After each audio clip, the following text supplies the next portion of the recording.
Assalamualaikum warahmatullahi wabarakatuh. Terima kasih atas kesempatannya. Perkenalkan, saya Aulia Ciara Mandani dengan NIM 299.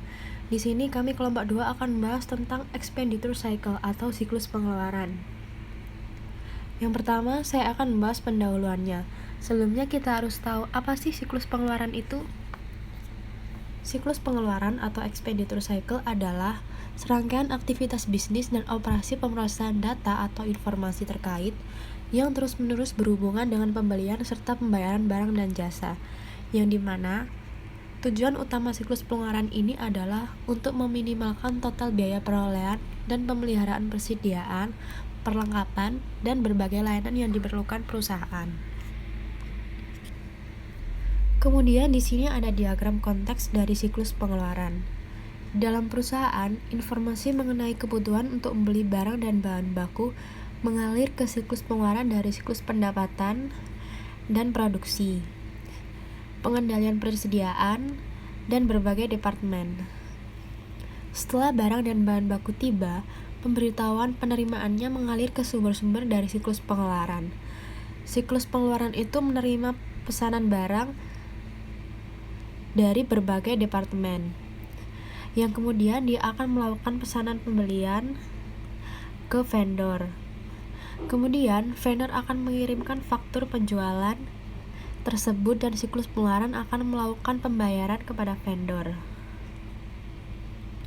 Kemudian vendor tersebut mengirimkan barang dan jasa kepada siklus pengeluaran dan akan ditransfer ke setiap departemen. Selain melakukan transfer barang kepada tiap departemen, siklus pengeluaran tersebut juga mengirimkan data pembelian dan pembayaran kepada buku besar dan sistem pelaporannya. Kemudian selanjutnya ada 4 aktivitas siklus pengeluaran.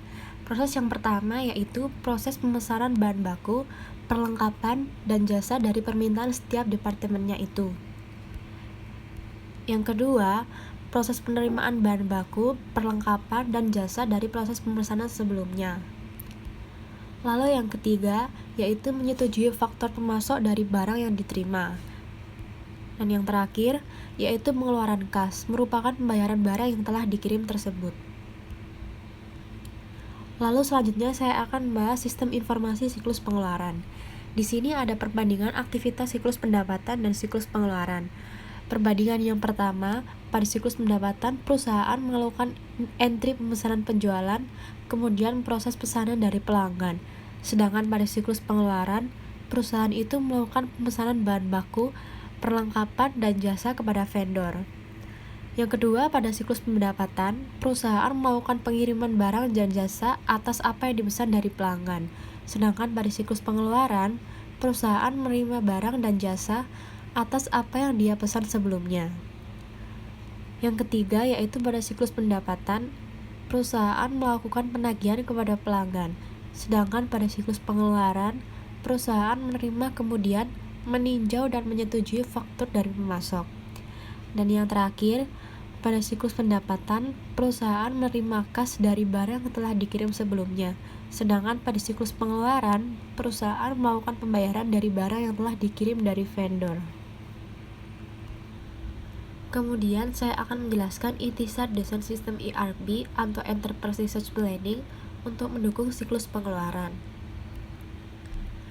Yang pertama, bagian pengendalian persediaan akan mengentri data pesanan pembelian yang akan diproses, kemudian diberikan kepada pemasok untuk dikonfirmasi. Setelah dikonfirmasi, di bagian pembelian akan dientri datanya dalam jurnal pesanan pembelian.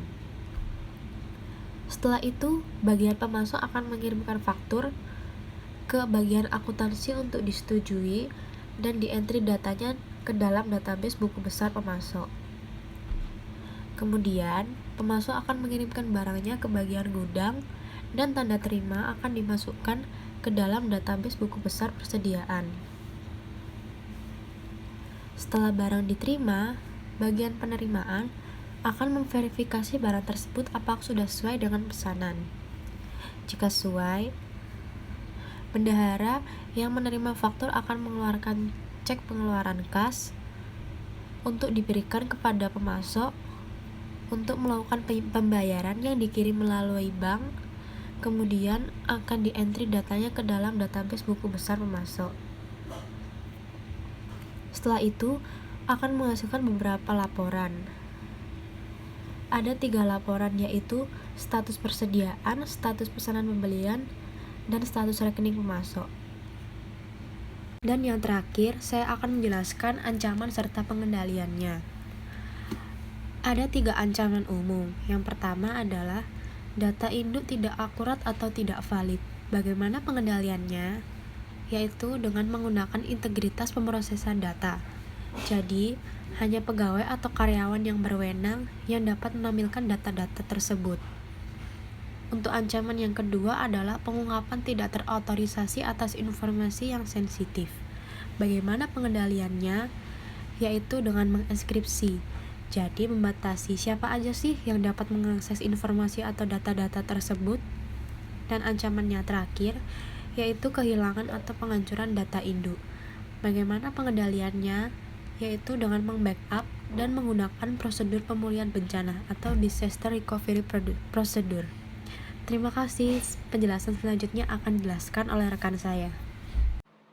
Assalamualaikum warahmatullahi wabarakatuh. Saya Kusnul Ariska Putri akan menerangkan tentang ordering.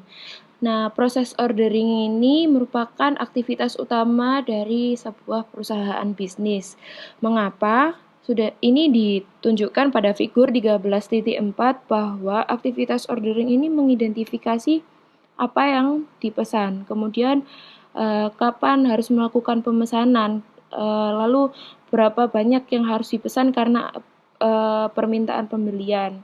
Setelah semuanya ditentukan, ini perusahaan juga pasti akan menentukan supplier mana yang bagus, supplier mana yang mendukung sama yang dibutuhkan perusahaan ini.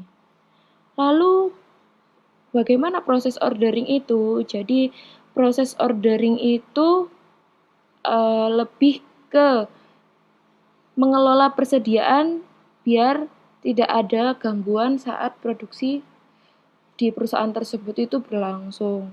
Contohnya, persediaan yang digunakan sama perusahaan itu ternyata lebih besar daripada rencana awalnya karena adanya keterlambatan dalam pengiriman pesanan. Nah, dengan metode apa proses ordering itu? Yang pertama ada metode pendekatan tradisional. Pendekatan tradisional ini biasa dikatakan dengan pendekatan economic order quantity, di mana pendekatan ini menghitung kuantitas pesanannya itu berapa, biar meminimalkan biaya pemesanan, penyimpanan, dan kehabisan stok. Namun, pada metode economic order quantity ini memiliki kelemahan, yaitu sering menghasilkan biaya penyimpanan yang masih cukup tinggi, sehingga pada saat ini, yang terjadi saat ini, perusahaan itu lebih merencanakan kebutuhan materialnya. Nah, sekarang yang dikatakan dibutuhnya Romni, perusahaan saat ini nih menggunakan metode MRP dan CIT. Karena apa? Dalam kedua metode ini, MRP dan CIT ini, keduanya didukung oleh sistem. Jadi, bisa lebih efektif dan efisien. Yang pertama kita bahas adalah metode MRP. MRP ini merupakan metode yang bahasa gampangannya memesan persediaan karena penjualan yang sudah diperkirakan, yang artinya perusahaan itu memperkirakan dulu penjualannya hari ini berapa, kemudian minggu depan berapa, jadinya perusahaan juga bisa memperkirakan pemesanan persediaan itu seberapa untuk penjualan yang terjadi di hari ini atau minggu depan. Nah, selanjutnya ini ada metode just-in-time inventory system. Hampir sama dengan konsepnya MRP, sama-sama meminimalkan tingkat persediaan. Cuman just-in-time inventory system ini dia pesan persediaannya itu karena penjualan yang real. Penjualan yang real itu bisa dikatakan pada beberapa barang tertentu yang siklus produksinya itu pendek, siklus produksi barangnya itu pendek dan pemesanannya itu sering terjadi. Nah, memilih antara kedua metode ini, MRP atau GIT, itu tergantung dengan jenis produk yang dijual pada perusahaan tersebut. Metode MRP ini lebih efektif digunakan dengan produk yang memiliki pola permintaan yang dapat diprediksi. Sedangkan kalau GIT ini nggak bisa diprediksi secara akurat. Contohnya ya, yang GIT ini misalnya saya membuka sebuah dagangan, misalnya mau jualan makanan tapi PO. Sistem PO karena apa? Karena permintaannya itu belum pasti. Hari ini bisa yang pesan ini cuma bisa 3 atau 4, minggu depan bisa 10, 15. Kalau yang MRP udah jelas gitu. Hari ini pasti lakunya segini, besok lakunya segini gitu. Jadi MRP bisa diperkirakan, kalau CIT ini pemesannya nggak bisa diperkirakan. Nah, ini ada perbedaan dan persamaan MRP dan CIT. Perbedaan dan persamaan jadwal produksi dan akumulasi inventory. Kalau MRP itu bisa dijadwalkan, ya karena tadi MRP itu dengan teknik perkiraannya itu tadi. Kalau CIT kan nggak bisa diperkirakan. Contohnya itu kayak itu tadi ya, kayak pre-order gitu, itu menggunakan CIT. Kemudian sifat produknya. Kalau MRP produknya yang bisa diprediksi pasarnya. Kalau CIT siklusnya yang pendek, ya kan? Bisa dibayangkan ya pre-order tadi. Pre-order itu misalnya jualan rendang tadi ya.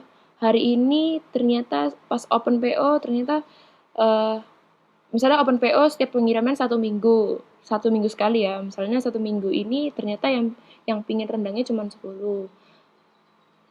Jadi persediaan yang dibeli rendangnya itu cukupnya buat 10 porsi gitu. Kalau MRP enggak, dia selalu memiliki persediaan itu yang barangnya bisa diperkirakan. Nah, kalau cost dan efisiensinya gimana MRP dan GIT? Keduanya meminimalkan biaya serta meningkatkan efisiensi ketimbang EOQ itu tadi. Nah, selanjutnya ini ada ancaman dan pengendaliannya. Nih ya. Adanya pencatatan persediaan yang tidak akurat sehingga terjadi kekurangan atau kelebihan persediaan. Bagaimana cara mengatasi ini semua ya? Karena tidak keakuratannya pencatatan itu tadi. Nah, kontrolnya harus sistem ini menggunakan metode berpatual, melakukan persediaan fisik secara periodik biar nggak ada kesalahan dalam pencatatan. Nih, seperti ini. Nah, selanjutnya setelah semuanya itu tadi setelah kebutuhan pembelian persediaan tadi sudah diidentifikasi, langkah selanjutnya adalah memilih pemasok agar dapat memenuhi kebutuhan bisnisnya. Pemasok yang seperti apa? Nah, pertimbangan yang harus diperhatikan dalam memilih suppliers itu pertimbangan harga, kualitas bahan baku, ketetapan dalam pengiriman. Contohnya tadi kita kan rendang.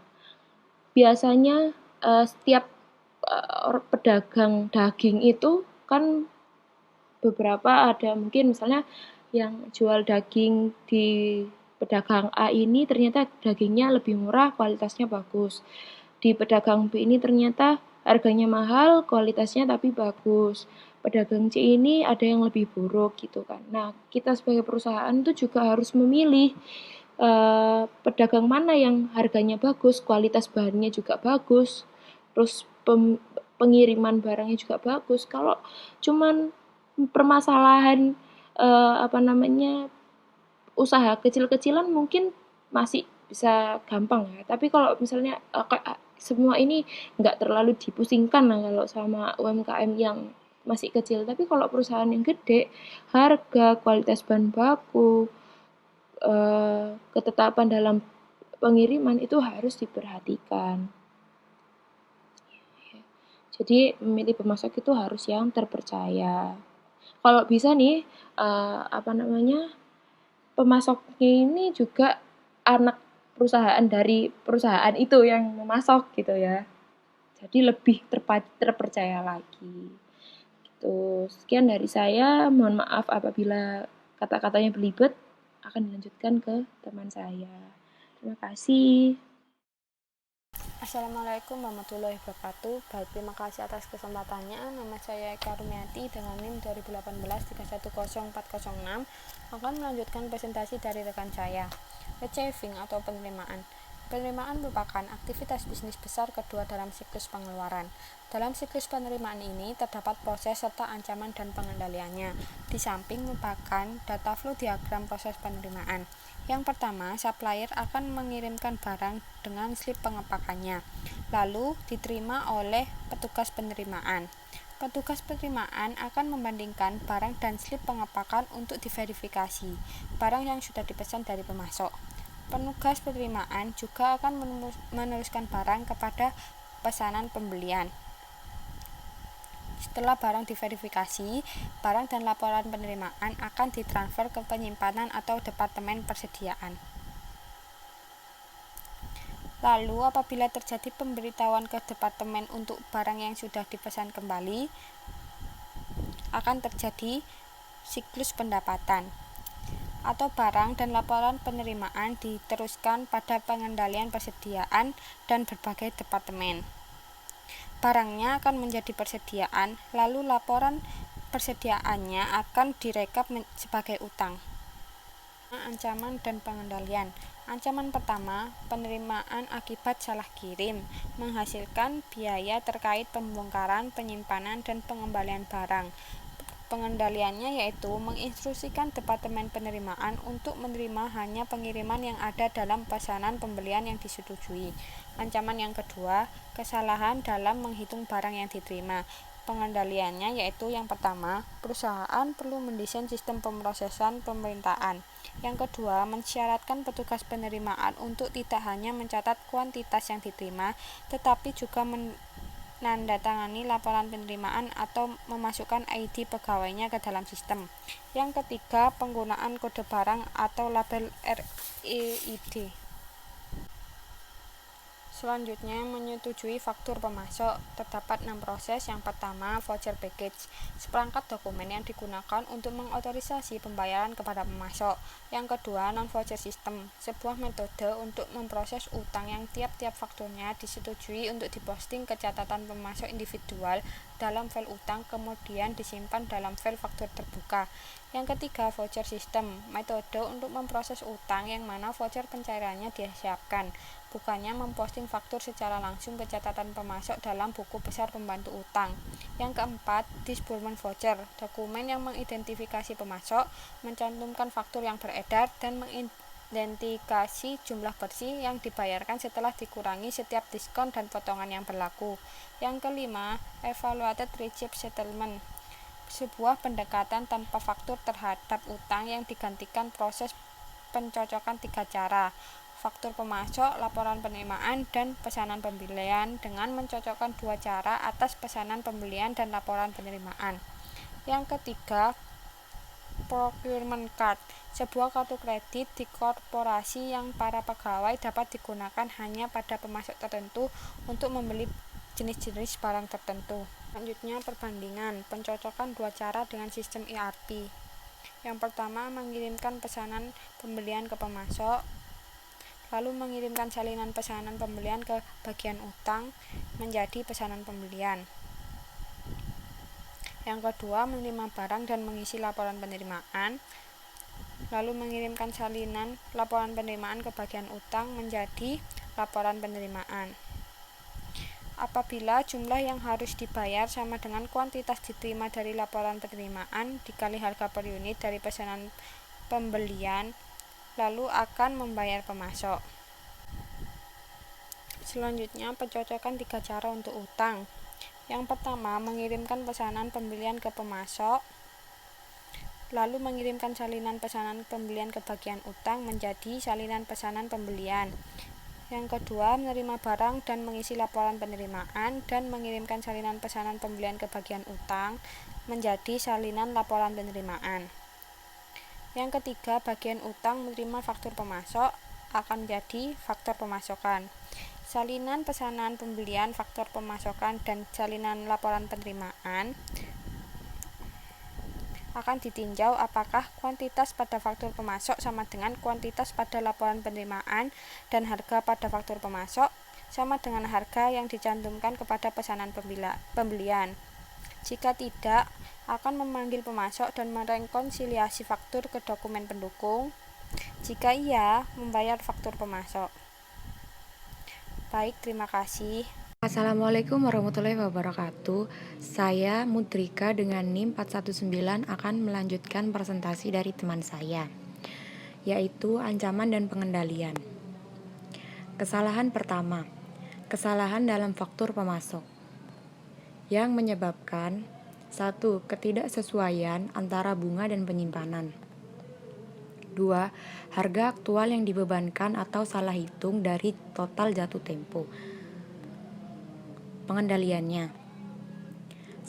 Verifikasi keakuratan faktur. 2. Mensyaratkan tanda terima mendetail untuk pembelian kartu pengadaan. 3. IRS. 4. Pembatasan akses data induk pemasok. 5. Verifikasi tagihan biaya pengiriman dan penggunaan saluran pengiriman yang disetujui.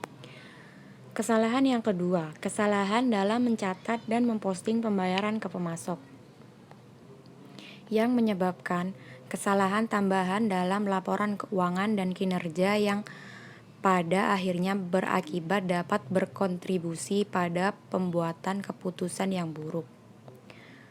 Pengendaliannya 1. Pengendalian edit entry data. 2. Rekonsiliasi akun utang dalam kontrol buku besar umum. Selanjutnya, cash disbursement atau yang biasa disebut dengan pengeluaran kas. Pengeluaran kas sendiri memiliki arti aktivitas final dalam siklus pengeluaran adalah membayar pemasok. Kenapa dikatakan aktivitas final? Karena jika kita ingin melakukan pembelian, kan kita itu telah melalui proses yang telah dijelaskan oleh rekan-rekan saya. Nah, aktivitas apa itu? Yaitu aktivitas membayar. Prosesnya adalah kasir adalah orang yang melapor ke bendahara dan bertanggung jawab untuk membayar ke pemasok. Hal ini adanya pemisah fungsi penyimpanan yang dijalankan kasir dari fungsi otorisasi dan pencatatan yang dijalankan oleh masing-masing departemen pembelian dan utang. Pembayaran dibuat ketika bagian utang mengirimkan voucher kepada kasir. Meskipun banyak pembayaran dibuat dengan cek, penggunaan EFT dan FDI semakin meningkat. Selanjutnya, ancaman dan pengendalian dari cash disbursement. 1. Gagal mendapat diskon untuk pembayaran lebih awal. Sebelumnya, apakah rekan-rekan ingat 2/10 N30? Ya, itu menunjukkan jumlah hari dari tanggal faktur. Dalam hal pembeli harus membayar faktur untuk menerima diskon. Bagaimana cara pengendaliannya? 1. Melunasi invoice sebelum lewat tanggal diskon. Nah, dari 2/10 N30 tersebut, jika pembeli melakukan pembayaran antara hari ke-10 sampai hari ke-15, maka pembeli tersebut mendapatkan diskon. Namun, jika tidak, pembeli tersebut tidak mendapatkan diskon. Nah, ini yang dimaksud dalam poin ini harus membayar dalam periode diskon. Yang kedua, cash flow budget. Kita lanjut ke ancaman yang kedua. Tidak menerima pesanan yang telah dibeli. Pasti rekan-rekan di sini pernah dong beli barang di online shop, contohnya di Shopee atau e-commerce yang lainnya. Namun barang tersebut tidak sampai ke rumah kalian. Itu berarti ada indikasi bahwa data-data kalian tidak valid. Nah, jika pernah, berikut saya lampirkan cara pengendaliannya. 1. Mengharuskan invoice supplier cocok dengan supporting dokumen yang berkaitan dengan penerimaan dan inventory control. Nah, maksud poin ini, jika kita melakukan pembelian secara online kan kita diharuskan untuk mengisi nama, nomor telepon, alamat lengkap, dari nomor rumah, RT RW, bahkan sampai kode pos. Nah, itu bertujuan agar paket kalian tidak salah dalam pengiriman. Budget atau anggaran biaya. Apa sih budget di sini atau apa sih budget yang ada di poin ini? Nah, apabila kita melakukan pembelian secara online, kan kita akan dikenai biaya pengiriman atau yang biasa kita sebut ongkir. Nah, ini rekan-rekan yang dimaksud dalam poin ini. Yang ketiga, mengharuskan tanda terima untuk travel expense. Nah, maksud poin tersebut adalah ketika kita telah melunasi pembayaran yang disertai dengan ongkirnya, maka si penjual akan mengirimkan resi kepada kita untuk sebagai bukti bahwa paket tersebut telah mereka kirimkan. Nah, sekian presentasi dari kelompok kami. Apabila salah kata, mohon dimaafkan. Apabila ada kekurangan, mohon dimaklumi. Dan apabila ada kebosanan, harap dimaklumi juga. Terima kasih.